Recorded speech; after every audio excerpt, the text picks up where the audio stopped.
మహిళలకు ఉపాధి కల్పించడంలో ప్రభుత్వాలు విఫలమవుతున్నాయని, అన్ని రంగాల్లో మహిళల ప్రాధాన్యత ఇవ్వాలని డిమాండ్లు చేశారు సిపిఎం నేతలు. నెల్లూరు నగరంలోని 53వ డివిజన్లో సిపిఎం మహిళా శాఖ మహాసభ సందర్భంగా పార్టీ జెండాని ఆవిష్కరించారు.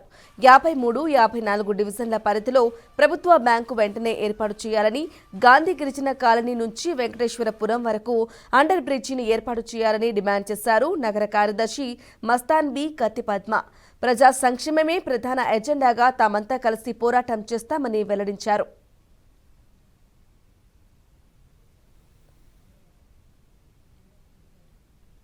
మహిళా శాఖ మహాసభలు ప్రారంభించుకుంటున్నాము.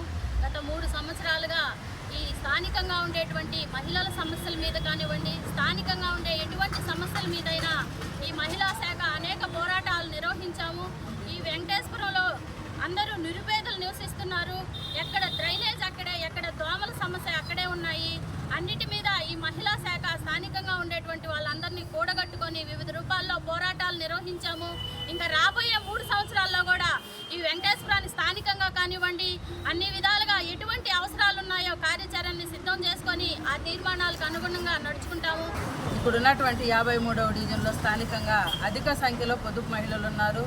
ఇక్కడ బ్యాంక్ లేకుండా చేయడంతో ఈ పొదుపు మహిళలు అనేక ఇబ్బందులు ఎదుర్కొంటున్నారు. ఇక్కడ ఉన్నటువంటి కెనరా బ్యాంకును తీసుకెళ్లి కడికల్ బజార్ సెంటర్లో పెట్టడం జరిగింది. ఒక పొదుపు మహిళ తమ యొక్క పొదుపు మొత్తాన్ని అకౌంట్లో జమ చేయాలంటే 2 ఆటోలు మారిపోవాల్సినటువంటి పరిస్థితి.